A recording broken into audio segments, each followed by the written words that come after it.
चलिए आज के वीडियो में हम बताने वाले हैं कक्षा 10 का गोधूलिन यानी कि भाग दूसरा है। ठीक है, यानी कि 10वां क्लास का ये हिंदी है। ठीक है, क्या है? हिंदी है। और हिंदी का आंसर क्वेश्चन हम इसमें आपको पूरा रीडिंग कराने वाले हैं और पूरा हल करेंगे। ठीक है, तो ये कक्षा 10 का है, गोधूलिन भाग 2 है और हिंदी है। ठीक है, और पार्ट नंबर आपका 1 है।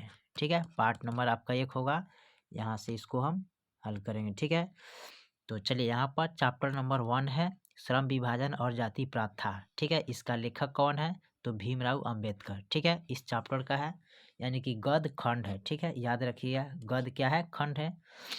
और यहाँ पर चैप्टर 1 है श्रम विभाजन और जाति प्रथा, इसका लेखक कौन है? तो भीमराव अंबेडकर है। ठीक है, चलिए भीमराव अंबेडकर के बारे में यानी कि लेखक के परिचय। ठीक है, यहाँ पर क्या कर रहा है? लेखक परिचय, लेखक के बारे में पहले इसका परिचय हम जान लेते हैं। ठीक है, तो चलिए लेखक का परिचय क्या है? तो यहाँ पर कर रहा है मानव मुक्ति के पुरोधा भीमराव अंबेडकर का जन्म 14 अप्रैल 1891 ईस्वी में मध्य प्रदेश के महू में हुआ था। ये प्रारंभिक शिक्षा के बाद बड़ौदा नरेश से प्रोत्साहन पाकर उच्च शिक्षा के लिए न्यूयॉर्क यानी कि अमेरिका, फिर वहां से लंदन, इंग्लैंड गए। उन्होंने संस्कृत का धार्मिक, पौराणिक तथा पूरा वैदिक वर्णमय अनुवाद के जरिए पढ़ा और ऐतिहासिक सामाजिक क्षेत्र में अनेक मौलिक स्थापना प्रस्तुत की। इस प्रकार वे इतिहास, मीमांसक, विविधता, समाजशास्त्री, अर्थशास्त्री, शिक्षावादी तथा धर्म दर्शन के व्याख्याता बनकर उभरे। कुछ दिनों तक वकालत करने के बाद राजनीति में सक्रिय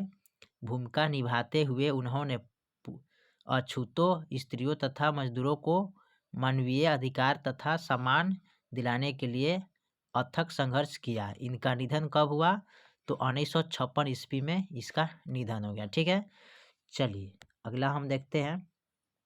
अगला जो है, इनका रचना कौन कौन था उस रचना के बारे में जान लेते हैं। ठीक है, इनका रचना था द कास्ट इन इंडिया। ठीक है, दूसरा है दियर मैकेनिज्म, तीसरा है जेनेसिस एंड डेवलपमेंट। ठीक है, और अगला है the untouchables, who are they, who are the Shudra, Buddhism and communism, Buddha and his Dhamma, thoughts on linguistic states, the evolution of provincial. ठीक है, finance, the rise and fall of Hindu women, annihilation of cast.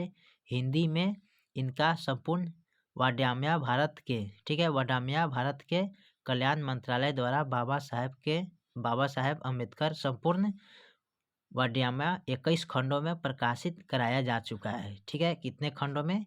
21 खंडों में प्रकाशित कराया जा चुका है। ठीक है, चलिए इसका हम क्वेश्चन देखते हैं। क्वेश्चन अगला सवाल का, यानी कि इसका आंसर क्वेश्चन देखते हैं।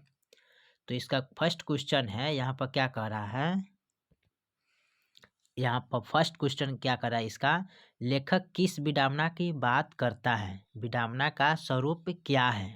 ठीक है, कह रहा है कि लेखक किस विडंबना की बात करता है, विडंबना का स्वरूप क्या है?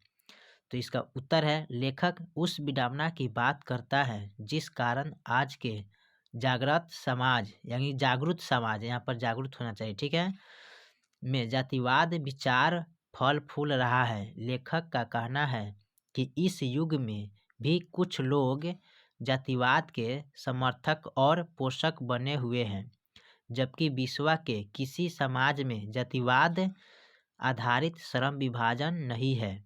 लेखक जातिवाद के पोषक लोग कार्यकुशल के लिए इस आवश्यक मानते हैं। विडंबना का मुख्य कारण यही है क्योंकि इससे उच्च नीच का भाव बलबीय होती है और मनुष्य को जन्म से किसी काम धंधे में बाधा देती है। फल उसकी रुचि व क्षमता का हनन होता है। विडंबना का स्वरूप यही है कि समाज को श्रम के आधार पर वर्ण व्यवस्था को अस्थायी बना दिया गया। ठीक है, यानी इस लेखक कह रहा है कि विडंबना की बात करता है। ठीक है, इस विडंबना की। ठीक है, चलिए अगला सवाल देखते हैं। दूसरा नंबर क्वेश्चन कर रहा है कि जातिवाद के पोषक उसके पक्ष में क्या तर्क देता है। ठीक है, क्या कर रहा है, जातिवाद के पोषक उसके पक्ष में क्या तर्क देता है। तो जातिवाद के पोषकों का कहना है कि कर्म के अनुसार जाति का विभाजन हुआ था, यानी कि कर्म के हिसाब से। ठीक है, यहाँ पर कह रहा है कर्म के हिसाब से होता है। इस विभाजन से लोगों में वसंगत व्यवसाय में निपुणत आती है, अर्थात कार्यकुशलता में वृद्धि होती है। आधुनिक सभ्य समाज कार्यकुशलता के लिए श्रम विभाजन को आवश्यक मानते हैं, जबकि जाति प्रथा भी श्रम विभाजन का ही एक क्या है, रूप है। जाति प्रथा क्या है, एक श्रम विभाजन का ही रूप है। ठीक है, चलिए तीसरा नंबर क्वेश्चन क्या कह रहा है। तीसरा नंबर क्वेश्चन कह रहा है जातिवाद के पक्ष में दिए गए तर्कों पर लेखक की प्रमुख आपत्ति क्या है। ठीक है, कह रहा है जातिवाद के पक्ष में दिए गए तर्कों पर लेखक की प्रमुख आपत्ति क्या है। तो यहाँ पर उत्तर में कह रहा है जातिवाद के पक्ष में दिए गए तर्कों पर लेखक का कहना है कि जाति प्रथा श्रम विभाजन का स्वाभाविक विभाजन नहीं है, क्योंकि यह श्रम विभाजन के साथ साथ श्रमिकों का भी विभाजन करती है। यह मनुष्य को जन्म के साथ ही किसी काम धंधे से बांध देती है। इस कारण मनुष्य अपनी रुचि और क्षमता के अनुसार काम का चुनाव नहीं कर पाता है। साथ ही समाज में ऊंच नीच का भेदभाव भी जन्म लेता है। अतः यह विभाजन स्वार्थ अनुचित है। ठीक है, क्या है, स्वार्थ अनुचित है। चलिए इसका अगला सवाल हम देखते हैं। अगला सवाल क्या कह रहा है, चौथा नंबर में। चौथा में कह रहा है जाति भारतीय समाज में श्रम विभाजन का स्वाभाविक रूप क्यों नहीं कही जा सकती है। ठीक है, तो इसका उत्तर में कह रहा है लेखक के अनुसार जाति भारतीय समाज में श्रम विभाजन का स्वाभाविक रूप नहीं है, क्योंकि यह मनुष्य की रुचि पर आधारित नहीं है। इसमें व्यक्ति की क्षमता की अपेक्षा होती है। व्यक्ति अपनी रुचि अथवा क्षमता के अनुसार अपना पेशा तथा कार्य का चुनाव नहीं कर सकता है। यह व्यवस्था केवल माता पिता के सामाजिक स्तर का ही ध्यान रखती है, जिस कारण व्यक्ति जीवन भर के लिए किसी निश्चित व्यवसाय से बंध जाता है। फलत काम की कमी जैसे संकट के समय उसे भूखों मरने के लिए विवश होना पड़ता है। ठीक है, चलिए इसका अगला सवाल देखते हैं, 5 नंबर। 5 नंबर सवाल क्या कह रहा है। 5 नंबर जो सवाल कह रहा है जाति प्रथा भारत में बेरोजगारी का एक प्रमुख और प्रक्षण कारण कैसे बनी हुआ है। ठीक है, इसके बारे में बताना है। चलिए तो यहाँ पर कह रहा है जाति प्रथा भारत में बेरोजगारी का एक प्रमुख और प्रत्यक्षण कारण कैसे बना हुआ है। ठीक है, तो इसका उत्तर में यहाँ पर दे रहा है। तो यहाँ पर कह रहा है उत्तर में इसका जाति प्रथा मनुष्य को जीवन भर के लिए एक पेशा में बांध देती है। ठीक है, उसे कोई अन्य पेशा चुनने की अनुमति नहीं देती है, भले ही वह उससे पेशा में पारंगत क्यों न हो। आधुनिक युग में उद्योग धंधों की प्रक्रिया व तकनीक में निरंतर विकास के कारण कभी कभी पेशा में भी अकस्मात परिवर्तन हो जाता है। इस स्थिति में व्यक्ति को पेशा बदलना, ठीक है, पेशा बदलना, ठीक है, कारण यानी कि कहाँ पर पहुँचे, आधा प्रक्रिया व तकनीक में नियंत्रण, ठीक है, क्या है, नियंत्रण विकास के कारण कभी कभी पेशा में भी आकस्मिक परिवर्तन हो जाता है। इस स्थिति में व्यक्ति को पेशा बदलना अनिवार्य हो जाता है, लेकिन जाति प्रथा के कारण पेशा बदलने की अनुमति नहीं मिलती है तो भूखमरी तथा बेरोजगारी की समस्या खड़ी हो जाती है। इस कारण जाति प्रथा भारत में बेरोजगारी का एक प्रमुख क्या है, अप्रत्यक्ष कारण बना है। ठीक है, क्या है, एक अप्रत्यक्ष कारण यहाँ पर बना हुआ है। ठीक है, यहाँ पर पूछ रहा है। ठीक है, चलिए इसका अगला सवाल देखते हैं।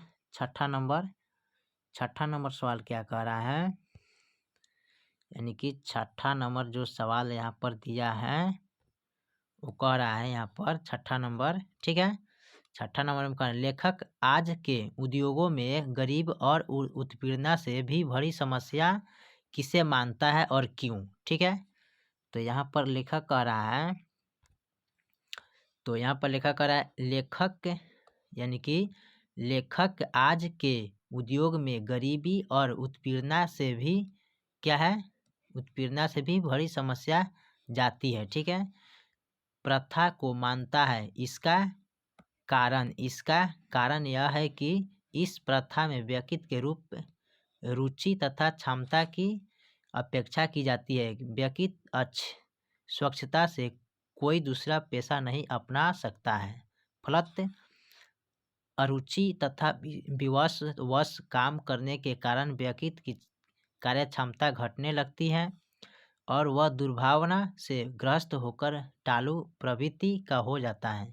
इससे स्पष्ट होता है कि आर्थिक दृष्टि में जाति प्रथा हानिकारक है। यह प्रथा मनुष्य की स्वाभाविक प्रेरणा, रुचि तथा आत्मशक्ति को दबाकर उन्हें स्वाभाविक नियमों में जुड़कर निष्कर्ष बना देता है। ठीक है, चलिए इसका हम अगला सवाल देखते हैं।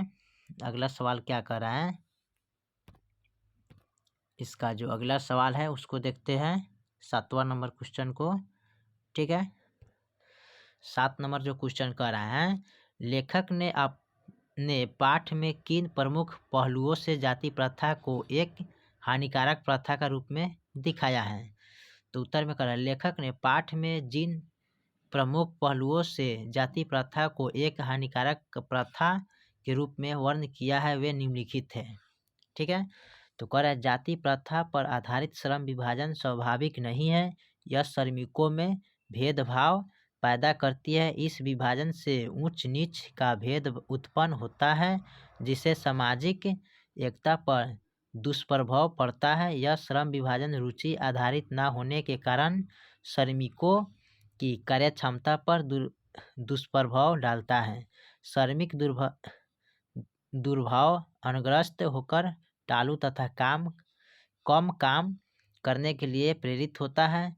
यह श्रम विभाजन मनुष्य को माता पिता के आधार पर गर्भ में ही पेशा तय कर देता है तथा सदैव के लिए किसी निश्चित व्यवसाय से बांध देता है, भले ही वह पेशा अनुपक्षित तथा अपर्याप्त ही क्यों न हो। इससे व्यक्ति को पेशा बदलने की अनुमति नहीं मिलती। फलत व्यक्ति को कभी कभी भूखों मरने के लिए विवश होना पड़ता है। इस प्रथा के कारण व्यक्ति को घृणित एवं त्याज्य पेशा विवशतावश अपनाना पड़ता है। इसलिए मजबूरी में इन कामों को करने के वाले व्यक्ति अपने दायित्वों का निर्वाह उदासीन भाव से करता है। ठीक है, चलिए इसका हम अगला सवाल देखते हैं, 8 नंबर क्वेश्चन। ठीक है, 8 नंबर क्वेश्चन में क्या कह रहा है कि सच्चे लोकतंत्र की स्थापना के लिए लेखक ने किन विशेषताओं को आवश्यक मानते हैं। तो उत्तर में कह रहा है, सच्चे लोकतंत्र की स्थापना के लिए लेखक ने समाज में स्वतंत्रता, समानता, ठीक है, समानता तथा भाईचारे की भावना का होना आवश्यक माना है। लेखक का मानना है कि ऐसे ही समाज में सबके कल्याण व सहयोग की भावना होती है। समाज के बहुविधि हितों में सबका समान भाग होता है। सभी एक दूसरे की रक्षा के प्रति सजग रहते हैं। ऐसे समाज में इतनी गतिशील होती है कि कोई भी वांछित परिवर्तन समाज के एक छोर से दूसरे छोर तक संचारित होते रहते हैं।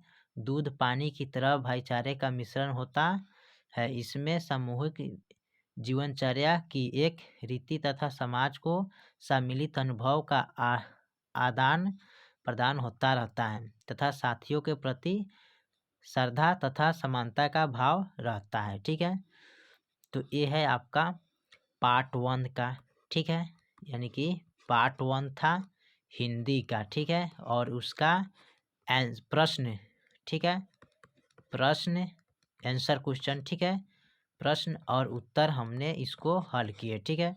बाकी जो है इसका अगला पार्ट देखेंगे अगले वीडियो में। तब तक के लिए जय हिंद, जय भारत।